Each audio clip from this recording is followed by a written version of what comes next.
is actually Dr. Stack's study, which HPV, as we're finding out, is causing oral cancers later on in life in males and females. And so what we've been doing is retrieving tonsils from a local ENT. And so I will go and I consent, the parents sign the consent because they're always minors that we're getting these tonsils from. Right. That's another project that goes directly into research that very day. And sometimes we do other projects too. We don't just do cancer. I have a study with a researcher who studies pressure wounds.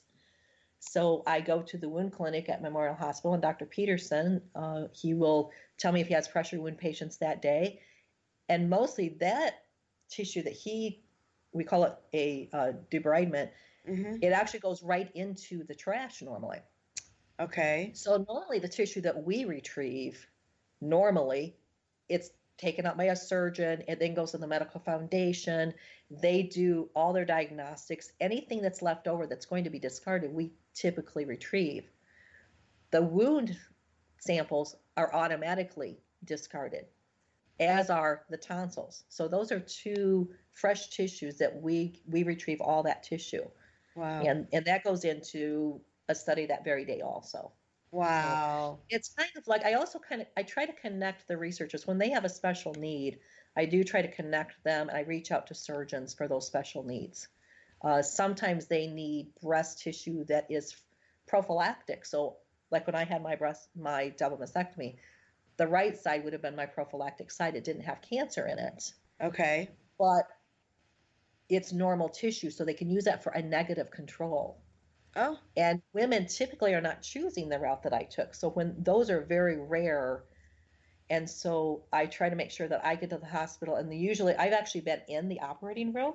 Wow. And retrieved the sample from the plastic surgeon, because the plastic surgeon's typically working on the prophylactic side, while the other surgeon is retrieving the cancer side. Wow. It's incredible.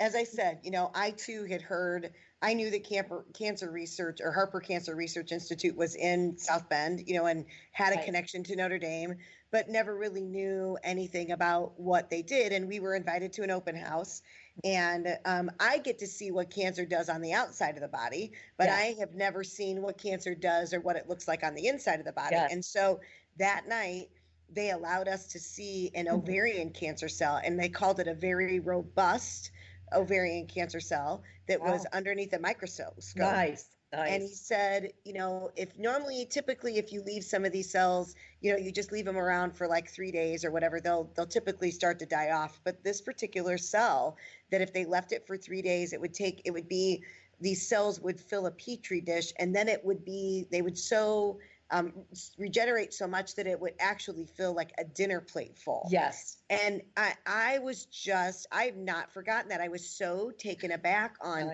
wow, and what they can do. And they can see this robust cell, and then they're trying to figure out how to counteract its growth so that it doesn't continue to turn into this, massive epidemic. I mean, it was just amazing. It was amazing. That is the whole purpose of a lot of this research, is to slow things down. Yes. And also to figure out why does it move in the way it does. That's the reason why we have a physicist involved in some of this. We have engineers involved, and how the thickness of a cell, and why does it move that way and not this way. So that's kind of it's a big puzzle, but we're working very hard. That's right. And so let me ask you this then, what is the most rewarding thing about your job? Like, what's the most rewarding part? Consenting my patients. I had one yesterday that I just, I leave and sometimes I cry. I admit to that. I sometimes get in my car, have to play the radio very loud. But many times when especially breast cancer patients realize that I'm a survivor, then they want to ask me questions. And I've talked to our main surgeon, and I've asked him, I said, okay, if I tell him these things? He said, absolutely. And I typically, by the time he gets in there, he says, my patients are always calmed down after they talk to you. And I usually will tell them the biggest thing, especially with breast cancer surgery, is you're going to feel pretty good, and you're going to overdo it.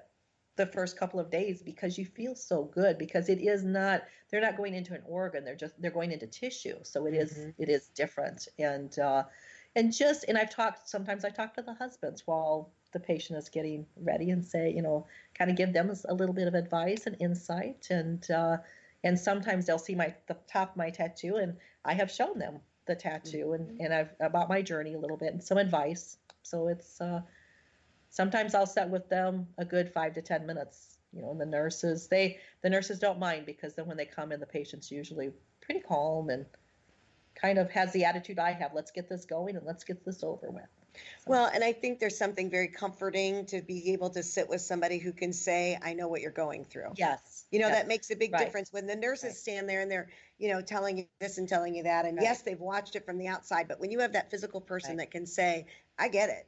I was there. I know exactly what you're going through. Right. And sometimes I also have where the caregivers look at me like, and sometimes they've said, you don't know what we're going through. I'm like, well, let me tell you a little bit more of my story. And I tell them about being the caregiver for my mom part-time, and then being a caregiver for my husband.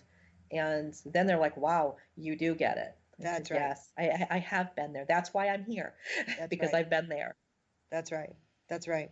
Well, tell me this. So you're 17 years out. You've got basically the job of your dreams. Like, what are you most looking forward to? Like, what are you most excited about to see happen? Oh, in my job? In your job and in your life and wow. Well, in my job, I mean, I just passed a 6-year mark on a 2-year grant, so I'm very blessed. My director is always finding money for us. I think that one of the thing that I would love to see happen is for it to be standard care for all patients to get consented. I've been working on that for 6 years. It may take another 2 years. That's a lot of going through a lot of gates at the hospitals, and we've been working on it. But that would be my dream, is to actually be able to grab those patients. Our numbers will increase so much if I'm able to grab those patients, go through the computer and grab them, and instead of waiting for people to call me that they have a patient. Right. Because they have a lot of things to do, and they do forget us sometimes, because that's not their normal path. Well, and it's not their first concern either, right? Their first concern is to make sure that the patient is taken care of. Absolutely. And I tell them that all the time, because they're always apologetic. I said, honey, this is what you're doing, and I understand where you are. And as far as personally, I just bought 15 acres, and I'm moving back to the country, and I'm going to do beekeeping. I'm very excited about that. And I'm playing guitar, and I'm getting a song actually recorded that I've written about my journey of being a widow. And it's pretty awesome. I have a friend in Nashville who's working on that currently. That's awesome. And then probably our family will grow. I have 13 grandchildren so far, and I'm sure there will be more behind that. And we're a very strong family. I tell everyone cancer will not squash our enthusiasm for life. That's right. It can't. And like I said, that's why I appreciated you so much coming on, because you are such a vivacious individual. Thank you. So I wanted people to hear that energy in your voice, but also that life doesn't end with a cancer diagnosis. No. There is so much more life to be lived on the other side of that diagnosis. And you are doing an amazing job at that. So I appreciate you. So we're almost out of time. So I just want to say thank you, Toni, so much for joining us today.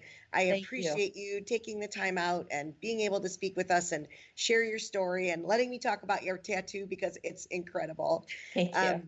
For our listeners, if you have any questions, comments, or would like to know more about the guests on our show, or for more information about Hello Gorgeous, feel free to contact me at kbecker@hellogorgeous.org, or visit our website at www.hellogorgeous.org. We also would like to invite you to follow us on Facebook, Instagram, and download our mobile app. Thank you so much for joining me today. And thank you for joining us for Hello Gorgeous, Everything Beauty, Cancer, and Inspiration. Until next time, I want you to stay gorgeous.